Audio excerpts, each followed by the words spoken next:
Assalamualaikum everyone. Today we are going to discuss order theory of attributes का second lecture है, that is order of class and class frequency. Order of class होता क्या है and class frequency होता क्या है।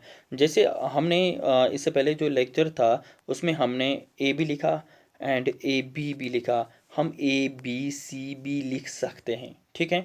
जैसे अगर आपको याद होगा कंट्रोलरी क्लास में हमने ए बीटा एक पॉजिटिव एक नेगेटिव भी लिखा। जैसे हम लिख सकते हैं ए बीटा सी। ऐसे हम एट्रीब्यूट्स का ये जो क्लासेस है ना, क्लास, तो A class, A B class, A B C class, A beta class, A B beta C class, ठीक है। तो अगर हम इसकी बात करेंगे, इसमें कितने एट्रीब्यूट्स हैं? सिर्फ एक हैं, दैट इज़ ए। तो इसको हम कहेंगे फर्स्ट क्लास। इस ऑर्डर, जो इसका ऑर्डर है ना, that is first class. And ये जो ए बी है ना, ए बी क्या है? A B is the second order class, ठीक है। ऐसे ही ए बी सी, इसमें कितने एट्रीब्यूट्स हैं? तीन, दैट इज इसका ऑर्डर जो है ना वो थर्ड ऑर्डर क्लास है, ठीक है ना। आया समझ में? तो इनकी जो रेस्पेक्टिव फ्रीक्वेंसीज होंगे वो भी ऐसे ही होंगे। देखो यहाँ पे मैंने क्या लिखा है, class represented by n attributes. जिस क्लास में एन एट्रीब्यूट्स, अभी जैसे हमने बात की जिसमें एक, ठीक है ना, उसको कहेंगे फर्स्ट ऑर्डर, जिसमें दो उसको कहेंगे सेकंड ऑर्डर। अगर किसी में एन एट्रीब्यूट्स होंगे उसको कहेंगे हम nth order. And the corresponding frequencies of nth order, frequencies भी ऐसे ही हमको nth ऑर्डर लिखना है। जैसे देखो यहाँ पे अगर ए होगा, फर्स्ट ऑर्डर है, और इसकी जो फ्रीक्वेंसी है ना, that is represented by in brackets A, तो ये क्या है? Frequency of first order. आया समझ में? और ए बीटा अल्फा बीटा ये क्या है? Second order frequencies. क्यों? क्योंकि ये ब्रैकेट्स में ये फ्रीक्वेंसीज की बात है। अगर हम एन की बात करेंगे, देखो जिस पॉपुलेशन को हम स्टडी कर रहे हैं, जिस पॉपुलेशन को हम दो हिस्सों में तीन हिस्सों में डिवाइड कर रहे हैं, ठीक है ना, उस पॉपुलेशन में सारे बंदे कितने हैं जिनको हम ऑब्जर्व करते हैं, जिसको हम पढ़ रहे हैं, स्टडी कर रहे हैं, इसको हम कहते हैं n, that is total members in the population. तो ये क्या है? Total number of the population. Total number of the population means population में कितने मेंबर्स हैं उसको हमको डिनोट करना है किससे? एन। बट अगर हम कहते हैं कि एन, एन मीन्स नंबर कितने हैं, तो ये तो जैसे फ्रीक्वेंसी बन गई ना। जैसे ए बीटा इस क्लास में कितने हैं? सपोज 14, ठीक है ना। अल्फ़ा बीटा इसकी फ्रीक्वेंसी क्या है? इस क्लास की फ्रीक्वेंसी क्या है? तो दैट इज़ अल्फ़ा बीटा। तो सपोज ये 12 है। ऐसे ही एन भी रिप्रेजेंट करता है टोटल नंबर ऑफ क्लास। तो टोटल नंबर है ना, मतलब कितने मेंबर्स हैं इस पॉपुलेशन में, टोटल मेंबर्स कितने हैं। तो ये भी ऐसे ही हैं जैसे एक फ्रीक्वेंसी है। बट अगर ये सेकंड ऑर्डर है, अल्फ़ा बीटा सेकंड ऑर्डर है, ए फर्स्ट ऑर्डर है, क्योंकि इनमें एट्रीब्यूट्स मौजूद है। बट एन में तो कोई एट्रीब्यूट मौजूद नहीं है, फिर क्या होगा? ये without any specification of attributes का मतलब है इसमें कोई एट्रीब्यूट नहीं है, तो इसलिए क्या है? ये ज़ीरो ऑर्डर क्लास है, ठीक है ना। आया समझ में? तो ये इतना मुश्किल नहीं है क्योंकि इसमें कोई एट्रीब्यूट नहीं है। तो आपको याद रखना है zero order frequency of zero zero order always an होता है। फ्रीक्वेंसी ऑफ ज़ीरो ऑर्डर, ठीक है।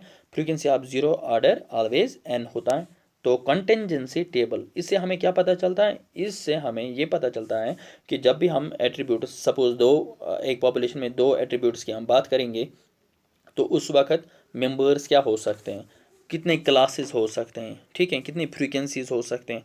तो कंटेंजेंसी टेबल में हमको आसानी होती है ऐसे रिप्रेजेंट करने से। जैसे देखो यहाँ पे अगर हम कंटेंजेंसी टेबल बात करेंगे सिर्फ दो एट्रीब्यूट्स की, दैट इज़ ए बी, मतलब हमने पॉपुलेशन देखा, हम स्टडी कर रहे हैं, तो एक एट्रीब्यूट हम रखेंगे सपोज स्मोकिंग एंड दूसरा हम रखेंगे ड्रिंकिंग, ठीक है। तो फिर हमको एक दो एट्रीब्यूट्स और होंगे corresponding, that is alpha and beta. मतलब अगर ए स्मोकर्स हैं तो अल्फ़ा बन गए नॉन स्मोकर्स, एंड बीटा क्या है? Drinkers and non drinkers. ये तो आपको पता है। फिर हम कंटेंजेंसी टेबल कैसे बनाएंगे? देखो कंटेंजेंसी टेबल बनाने के लिए हमको क्या करना पड़ता है, ऐसे टेबल आपको बनाना, ठीक है। जैसे सामने, तो यहाँ पे ए रखो और यहाँ पे इसका कॉम्प्लीमेंटर रखो, और यहाँ से बी रखो, नीचे इसका बीटा रखो। फिर क्या करो? फिर आप जैसे टेबल बनाते हैं, और जैसे कंप्यूटर के एक्सेल में हर एक सेल का एड्रेस होता है, वैसे ही इसका बनेगा। देखो ये किसका इंटरसेक्शन है? ये ए और बीटा का इंटरसेक्शन है, ये सेल, ठीक है। तो फिर इसका क्या बन गया? तो इसमें क्या आएगा? इसमें आएगा frequency of A B class. A B है ना, बट इसमें फ्रीक्वेंसी आता है, फ्रीक्वेंसी मीन्स नंबर आता है। और ये जो सेल है that is alpha and B, तो ये बन गया अल्फ़ा बी। तो ऐसे ही ये बन गया ए बीटा, आप देख सकते हैं खुद ही, ए और बीटा, तो ए बीटा बट फ्रीक्वेंसी है। और ऐसे ही यहाँ से अल्फ़ा, यहाँ से बीटा बन गया ऐसे, तो ये बन गया अल्फ़ा बीटा, ठीक है। तो ऐसे आप देख सकते हैं। तो फिर हमको क्या करना है, अगर हम इन दो सेल्स का, ये जो दो फ्रीक्वेंसी है ना, सिर्फ दो फ्रीक्वेंसी है, ये क्लास है, इसके साथ कुछ नहीं करना है। यहाँ पे और यहाँ पे अगर हम इनका ऐड करेंगे, मतलब यहाँ पे कौन सा नंबर होगा, यहाँ पे कौन सा नंबर होगा, अगर हम इनका ऐड करेंगे, ये जो ए है ना, ए मीन्स ए क्लास की टोटल फ्रीक्वेंसी, ए क्लास में टोटल कितने होते हैं, तो ये जो है ना ए ब्रैकेट्स में, तो ये रिप्रेजेंट करता है ए की फ्रीक्वेंसी, ठीक है। तो अगर हम क्या करेंगे, इन दो फ्रीक्वेंसीज का ऐड करेंगे, वो ए आता है। मतलब क्या है, मतलब ऐसा है कि A B frequency plus A beta frequency, ये किसके बराबर है, ये ए के बराबर है। समझ आया। आप देख सकते हैं यहाँ पे पॉजिटिव ए है और यहाँ पे पॉजिटिव ए है, ठीक है। बट ये जो बी और बीटा है ना, यहाँ से पॉजिटिव यहाँ से नेगेटिव, ये आपस में कैंसिल हो जाएंगे, फिर बचेगा क्या, सिर्फ ए एट्रीब्यूट बचेगा, इसीलिए यहाँ से ए आता है, ठीक है। अगर हम एक और यहाँ पे दो फ्रीक्वेंसीज का ऐड करेंगे, देखो अगर हम ऐसे ऐड करेंगे ना, मतलब क्या कि अल्फ़ा बी और अल्फ़ा बीटा का ऐड करेंगे, यहाँ पे आएगा अल्फ़ा। देखो कैसे, alpha B frequency plus alpha beta frequency, देखो अल्फ़ा यहाँ पे दोनों नेगेटिव हैं, कैंसिल नहीं हो जाएंगे। बट यहाँ से क्या है, यहाँ से बी और बीटा नेगेटिव पॉजिटिव हैं, ये कैंसिल हो जाएंगे, फिर बचेगा क्या, कौन सा एट्रीब्यूट, अल्फ़ा ही बचेगा ना। इसीलिए जब हम अल्फ़ा क्लास को ऐड करते हैं आपस में, तो तब यहाँ पे अल्फ़ा ही आता है फ्रीक्वेंसी, ठीक है।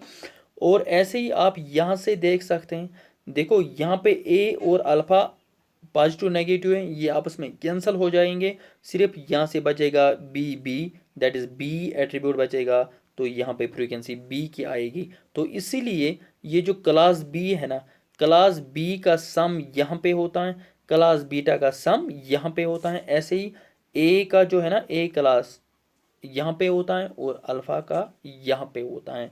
आई होप कि आपको ये यहाँ पे समझ आया होगा, ठीक है। अगर सपोज आपको अल्फ़ा गिवन होगा, ये गिवन होगा, ये पता नहीं होगा, तो हम कैसे करेंगे, देखो सपोज अगर यहाँ पे 4 है, यहाँ पे 6 है, तो इसका मतलब क्या है कि इस फ्रीक्वेंसी और इस फ्रीक्वेंसी को ऐड करके ये फ्रीक्वेंसी आता है, ठीक है ना। अभी हमने जो पढ़ा, तो इसका मतलब अगर यहाँ पे 4 है तो यहाँ पे 2 होना चाहिए, फिर ये 4 + 2 6 बनेगा, ठीक है।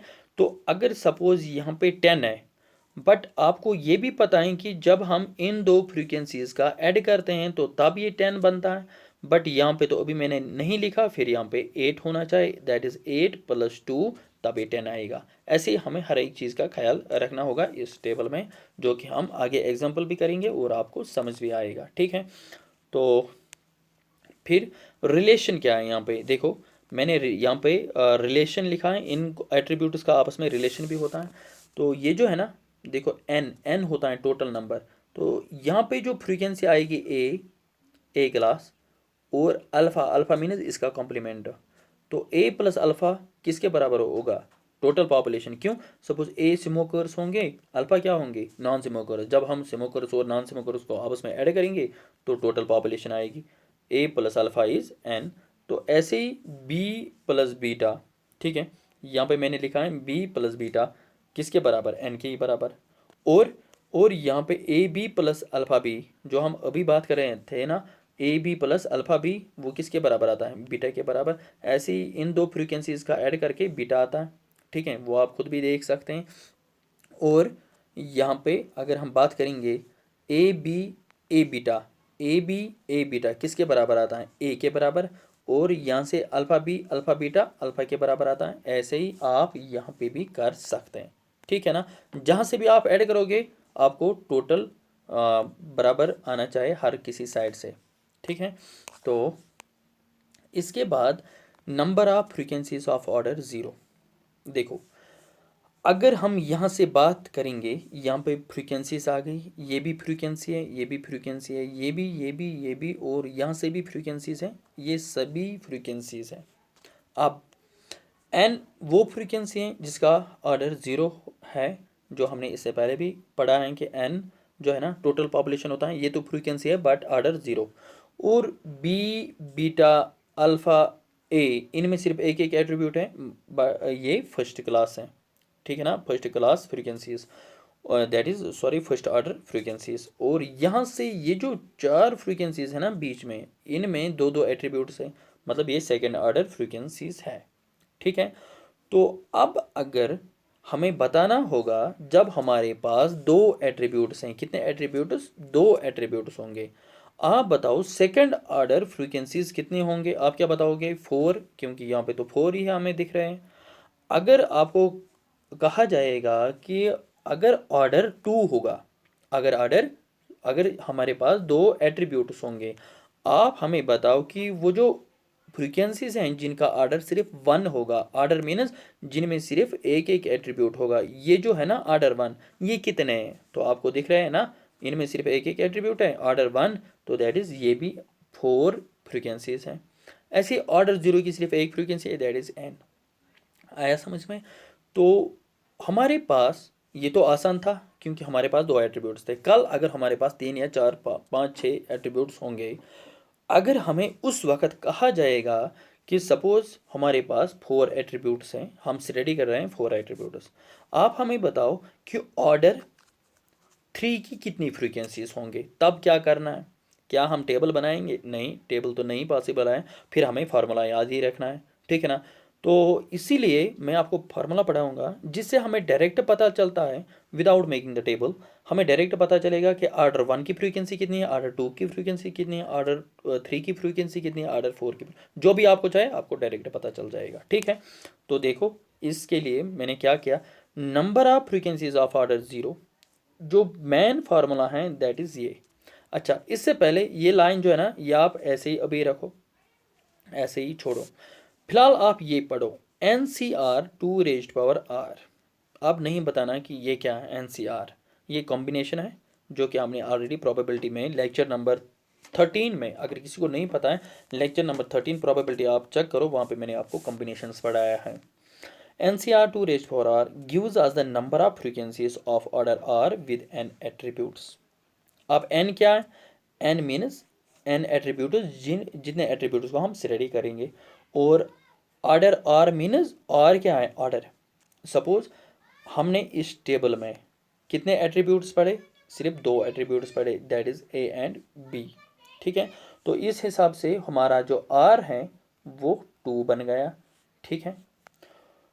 सॉरी, दो एट्रीब्यूट्स अगर हमने पढ़े ए एंड बी, तो हमारा एन 2 बन गया। एन होता है हम कितने एट्रीब्यूट्स को स्टडी कर रहे हैं, ठीक है ना। R minus order. अब अगर आपको चाहिए ऑर्डर 0, तो आर को आपको पुट करना है 0। अब अगर चाहे आपको फ्रीक्वेंसीज ऑफ ऑर्डर 1, तो आपको आर रखना है 1। अगर आपको चाहे ऑर्डर 2, तो आपको r is equal to 2। Order 3 इसमें नहीं होगा क्योंकि हम सिर्फ 2 एट्रीब्यूट्स पढ़ रहे हैं, ऑर्डर 3 इसमें नहीं निकलेगा, इसमें ज़्यादा से ज़्यादा 2 ही निकलेगा, ठीक है। जैसे देखो, n C r to raise power r, मैंने यहाँ पे क्या लिखा, पढ़ो, number of frequencies of order 0। Order क्या है, 0 है ना, इसका मतलब जहाँ जहाँ पे आर है ना, वहाँ पे आप 0 रखो। फिर और n जो है ना, n के बदले आपको वही रखना है जितने एट्रीब्यूट को हम स्टडी कर रहे हैं। तो ऊपर जो टेबल हमने कॉन्टेंजेंसी टेबल पढ़ा, तो उसमें हमने सिर्फ दो एट्रीब्यूट्स रखे, that is n is equal to 2, ठीक है। तो n क्या है यहाँ पे 2, n के बदले मैंने 2 रखा, ठीक है। तो अगर आप अच्छे से देखोगे, देखो यहाँ पे n के बदले मैंने 2 रखा, c ऐसे ही कॉम्बिनेशन है, r is equal to 0, r का वैल्यू पुट करना है 0, क्योंकि हम ऑर्डर 0 फ्रीक्वेंसीज चेक कर रहे हैं। और यहाँ पे भी 2⁻0 that is 2⁻0 is equal to, देखो अगर आपको याद होगा 2c0 जिस किसी c के साथ 0 होता है वो 1 के बराबर होता है, और 2⁻0 that is anything raise power 0 is equal to 1, ये आएगा 1 इंटू 1 दैट इज 1। इसका मतलब ऑर्डर 0 की फ्रीक्वेंसी सिर्फ एक है, कितनी, देखो number of frequencies of order 0 एक ही होती है, दैट इज वो कौन सी होती हैं, n। आया समझ में। इसके बाद अगर हम और पढ़ेंगे तो वो क्या पढ़ेंगे हम, number of frequencies of order 1, ऐसी कितनी फ्रीक्वेंसीज हैं जिनका ऑर्डर सिर्फ 1 है। तो हमें क्या करना है, NCR2 याद आर आपको रट्टा मारना है, ठीक है। तो NCR n-2 या आपको 2 रखना है क्योंकि हमारे पास दो एट्रीब्यूट्स हैं, आर मीनस ऑर्डर, यहाँ पे ऑर्डर क्या है 1 रखा 1, सी अच्छा 2⁻1 यहाँ पे 2⁻r आर मीनस 1, तो दैट इज 2c1 2 के बराबर होता है, ठीक है। मैंने आपको ऑलरेडी समझाया है कि कॉम्बिनेशन का वैल्यू कैसे निकालते हैं। 2 2 ही होता है, 2 इंटू 2 दैट इज 4। इसका मतलब क्या है, इसका मतलब number of frequencies of order 1, जिन फ्रीक्वेंसीज का ऑर्डर 1 है वो हमारे पास 4 फ्रीक्वेंसीज हैं। कौन कौन सी, ए बी अल्फा बीटा, जो कि आपने टेबल में भी देखा, यही 4 फ्रीक्वेंसीज हैं जिनका ऑर्डर सिर्फ 1 है। मैंने फ्रीक्वेंसीज आपको समझाने के लिए यहाँ पे रखा है, वरना हमें सिर्फ यहाँ पे नंबर बताना है, ठीक है। और हम क्या करेंगे, number of frequencies of order 2, number of frequencies of order 2 का मतलब क्या है कि इस टेबल में ऐसी कितनी फ्रीक्वेंसीज हैं जिनका ऑर्डर 2 है। तो आपको क्या करना है, देखो NCR होता है, ये जो n है, कितने हमारे एट्रीब्यूट्स कितने हैं, 2 है ना, तो NCR, R क्या है, ऑर्डर यहाँ पे ऑर्डर 2 की बात चल रही है, तो दैट इज NCR आएगा 2c2, and here it is 2⁻r that is 2⁻2, ठीक है। तो जहाँ जहाँ पे n है वहाँ पे आपको ऑलरेडी पता है n2 है, हर एक केस में रहता है। तो r का वैल्यू चेंज होता है, जितना ऑर्डर आपको यहाँ से होगा, तो यहाँ पे ऑर्डर 2 है तो 2 रखो आप, 2⁻2 आएगा। तो 2c2 आप खुद करो, 2c2 किसके बराबर आएगा, 1 के बराबर, 2 स्क्वायर 4 के बराबर आएगा, 4 1 4। तो हमारे पास इसका मतलब क्या है, ऑर्डर 2 की कितनी फ्रीक्वेंसीज निकलती हैं, 4। तो ए बीटा अल्फा बीटा जो है ना, ये ऐसी फ्रीक्वेंसीज हैं क्लास में, इस टेबल में, जिनका ऑर्डर 2 है। आया समझ में। तो इसके अलावा और कुछ नहीं निकलेगा इन फ्रीक्वेंसीज का, हाँ इन फ्रीक्वेंसीज का आप ये फिलहाल ऐसे ही रखो, अभी मैं बताऊंगा आपको ये अल्टीमेट फ्रीक्वेंसी है क्या। फिलहाल हम बात करेंगे टोटल फ्रीक्वेंसी की। क्या हमें डायरेक्ट पता चल जाएगा कि अगर हमें टेबल बनाना होगा, कल हमें क्वेश्चन आएगा, सपोज हमारे पास दो एट्रीब्यूट्स हैं, अब हमें बताओ कि टोटल फ्रीक्वेंसीज कितनी होंगी, बताओ। अगर हम ऑलरेडी दो एट्रीब्यूट्स को कर रहे हैं, आपको बताना होगा कि हमारे पास कितनी टोटल फ्रीक्वेंसीज आएंगी। तो इसके लिए फार्मूला है टोटल, ये टोटल है, ठीक है ना, इसके साथ ऑर्डर का कोई ताल्लुक नहीं है। तो यहाँ पे हमारे पास कितने एट्रीब्यूट्स हैं, दो। तो हमको क्या करना है, 3⁻n, n का मतलब होता है कितने एट्रीब्यूट्स हैं, 3 आपको फार्मूला का है, 3 n का यहाँ पे वैल्यू 2 है, तो 3 स्क्वायर दैट इज़ 9। अब आप बताओगे कि हमारे पास कहाँ से 9 ये फ्रीक्वेंसीज है, देखो एक तो ऑर्डर 2 की कितनी फ्रीक्वेंसीज है, 4, ठीक है, याद रखा। और ऑर्डर 1 की कितनी फ्रीक्वेंसीज हैं, 4 कितनी हो गई 8, और एक कहाँ से, एक जो फ्रीक्वेंसी है ना वो ऑर्डर 0 की सिर्फ एक फ्रीक्वेंसी है। तो इसका मतलब 1 + 4 + 4 इज 9 फ्रीक्वेंसीज हैं। आप यहाँ से भी देख सकते हैं, 1 2 3 4 5 6 7 8 9, टोटल फ्रीक्वेंसीज हमारे पास कितनी है, 9। अब अगर कल आपको क्वेश्चन आएगा एग्जाम में, सपोज हमारे पास 3 एट्रीब्यूट्स हैं ए बी सी, आप बताओ कि टोटल फ्रीक्वेंसीज कितनी होंगी। आपको क्या करना होगा, आपको याद रखना है फार्मूला 3⁻n। तो 3⁻n, n मीनस एट्रीब्यूट्स कितने हैं, तो एट्रीब्यूट्स कितने हैं, 3 है ना, तो that is 3 square that is 27। आपको उसमें 27 फ्रीक्वेंसीज, अगर आप में से किसी ने थ्योरी ऑफ एट्रीब्यूट्स पढ़ा होगा, आपने देखा होगा 3 इंटू, जब हमारे पास 3 एट्रीब्यूट्स होते हैं, जब हम इनका टेबल बनाते हैं तो उसमें 27 फ्रीक्वेंसीज होंगे, जो आपको अब पता चल गया है, ठीक है। तो इसके बाद हम बात करेंगे अल्टीमेट फ्रीक्वेंसीज की। अल्टीमेट फ्रीक्वेंसी होती क्या है, class of highest order, class ऐसे क्लास जिनका हाइस्ट ऑर्डर होता है, ठीक है ना। हाईएस्ट ऑर्डर मीन्स अगर हम ऊपर बात कर रहे थे कितने एट्रीब्यूट्स की, दो ही एट्रीब्यूट्स टेबल में हमने बात की दो एट्रीब्यूट्स की। तो अगर हमारे पास दो एट्रीब्यूट्स हैं तो हाईएस्ट ऑर्डर क्या होगा, टू ही। तो r known as ultimate class, इनका जो क्लास होता है इनको हम कहते हैं ultimate class. And their frequencies, और इनकी फ्रीक्वेंसी जो होती हैं उनको कहते हैं हम अल्टीमेट फ्रीक्वेंसीज। देखो इसको हम कैसे पढ़ेंगे। हमारे पास यहाँ पे कितनी फ्रीक्वेंसीज हैं, कितनी है, 9 है ना। एक तो यहाँ पे n था, और यहाँ पे ये चार फ्रीक्वेंसीज हैं, और ये फ्रीक्वेंसीज हैं। तो एक तो ऑर्डर 0 है, 1 है, 2 है। हाईएस्ट ऑर्डर क्या है, हाईएस्ट ऑर्डर 2 है। तो अगर हाईएस्ट ऑर्डर 2 है ना, highest order 2 means A B class, A beta class, alpha beta भी आएगा एंड अल्फ़ा बी भी आएगा। ये जो फ्रीक्वेंसी है ना, जिनमें दो दो एट्रीब्यूट्स हैं। क्यों, क्योंकि हम सिर्फ दो एट्रीब्यूट्स की बात कर रहे हैं, तो और यहाँ से सिर्फ दो एट्रीब्यूट्स निकलते हैं। तो इनको हम कहेंगे अल्टीमेट क्लास। ये वो क्लास हैं क्योंकि इनका ऑर्डर क्या है, ऑर्डर 2 है ना, दो ही एट्रीब्यूट्स हैं हमारे पास, दो ऑर्डर है। तो इसको हम कहते हैं अल्टीमेट क्लास, और इनकी जो फ्रीक्वेंसीज है ना उनको कहते हैं हम अल्टीमेट फ्रीक्वेंसीज। देखो यहाँ पे ये फ्रीक्वेंसीज है ना, कौन कौन सी frequency, A B, A beta, alpha beta, alpha B, alpha beta. ये जो फ्रीक्वेंसीज है ना ये अल्टीमेट फ्रीक्वेंसीज हैं। क्यों, क्योंकि ये हाईएस्ट ऑर्डर फ्रीक्वेंसीज हैं। इनके अलावा यहाँ पे आप थर्ड ऑर्डर नहीं देख सकते हैं, क्योंकि एट्रीब्यूट्स हमारे पास सिर्फ दो हैं। तो ये जो है ना जिनकी frequencies A B, A beta, alpha beta है, ठीक है, अल्फ़ा बी, अल्फ़ा बीटा है। तो ये जो फ्रीक्वेंसीज है ना इनको हम कहते हैं अल्टीमेट फ्रीक्वेंसीज, और इनका जो रेस्पेक्टिव क्लास है that is A B, A beta, alpha B, alpha beta, उनको हम कहेंगे अल्टीमेट क्लास। ठीक है, ये अल्टीमेट फ्रीक्वेंसीज है क्योंकि इनको मैंने ब्रैकेट्स डाला है। बस, तो इस लेक्चर में हम इतना ही रखते हैं। आई होप कि half of the theory of attributes ख़त्म हो गया। जो भी इसमें रहेगा वो हम एक दो लेक्चर में और ख़त्म करेंगे। तो इसी के साथ हम थ्योरी ऑफ एट्रीब्यूट्स ख़त्म करेंगे। बस रखते हैं आज इतना ही, मिलेंगे हम नेक्स्ट लेक्चर में। तब तक के लिए टेक केयर, अल्लाह हाफिज़।